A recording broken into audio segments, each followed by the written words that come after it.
حول ولا قوة إلا بالله لا علم لنا إلا ما علمتنا سبحان اللہ. چلے جی ٹھیک ہے.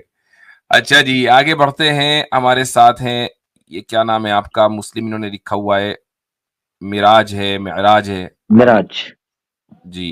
جی السلام علیکم وعلیکم آپ سب کو. میرا ایک سوال ہے بلڈ منی کے مطابق کہ اسلام میں blood money of a woman is 50 camels and blood money of a man is 100 camels. اور میں نے جتنا پڑھا ہے اس کے مطابق کہ there is a consensus among scholars about this amount. تو میرا یہ سوال تھا کہ why does the murder have to face a lesser punishment if he kills a woman compare to a man? Okay مان لیجئے ایک مرد مر گیا اور بلڈ منی اس کی آپ نے بتائی 100 camel رائٹ؟ ہاں ٹھیک. یہ اس مرد کو ملے گی جو مر گیا؟ نہیں، فیملی کو. اس کی فیملی کو. فیملی میں بیوی ہے تو اس کو 100 camel مل جائیں گے. اب ایک بیوی مر گئی اس کے 50 camels ہیں تو اب یہ بیوی کو تو ملنے کے نہیں، یہ ملیں گے مرد کو. تو یہ تو الٹا ہی پڑ گیا کہ بیوی کو زیادہ دے رہا ہے اسلام اور شوہر کو کم.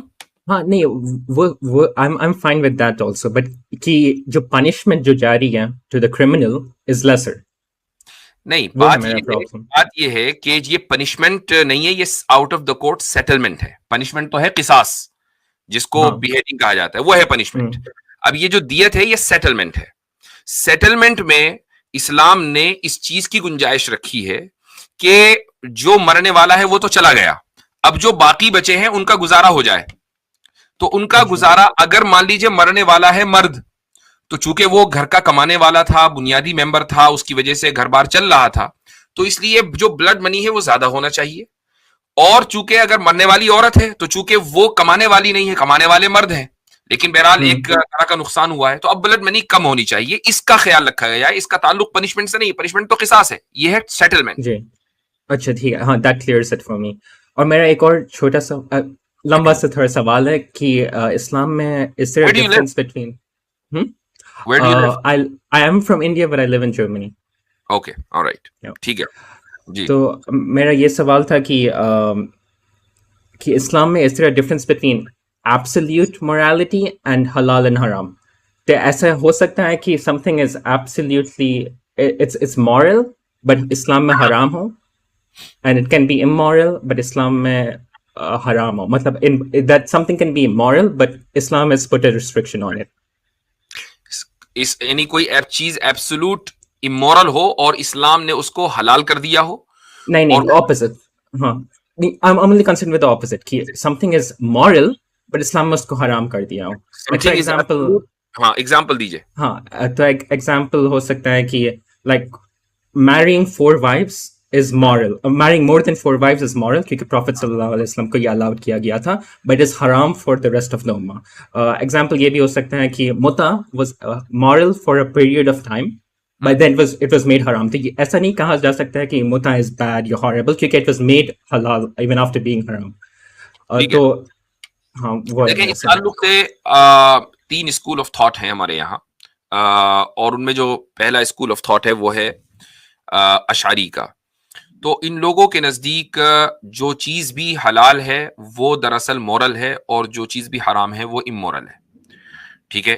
اس کے بعد ماتوریدی پوزیشن آتی ہے. ماتوریدی پوزیشن یہ ہے کہ اللہ تعالیٰ ایک چیز پہلے سے میں ریپیٹ کروں گا. اشعری کی جو پوزیشن ہے وہ یہ ہے کہ کوئی چیز مورل بنتی اس لیے ہے چونکہ اللہ تعالیٰ نے اس کو حلال کیا ہے اور امورل بنتی اس لیے چونکہ اس کو حرام قرار دیا ہے.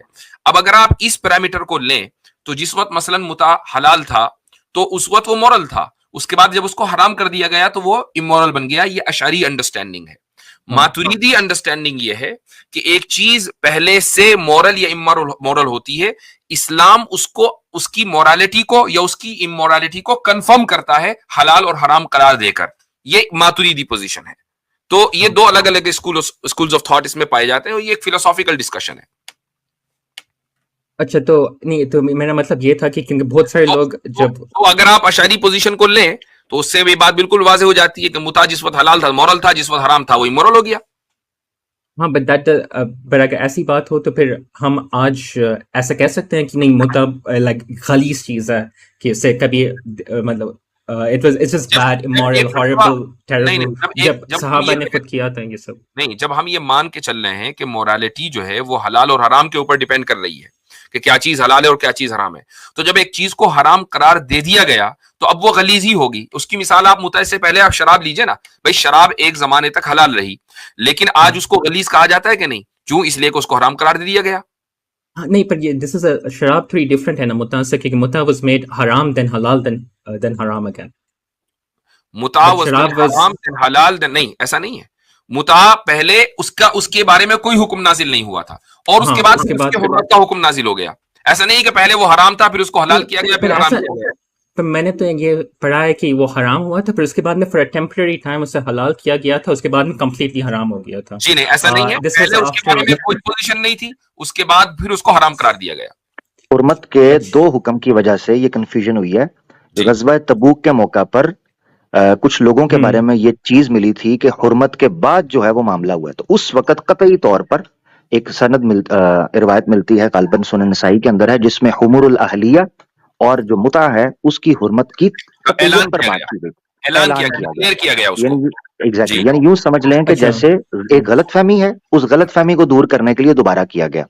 اور یہی وجہ ہے کہ آج بھی یعنی یہ وجہ نہیں ہے، کیونکہ فقہی اختلاف آج بھی موجود ہونا اس بات پر دلالت کرتا ہے.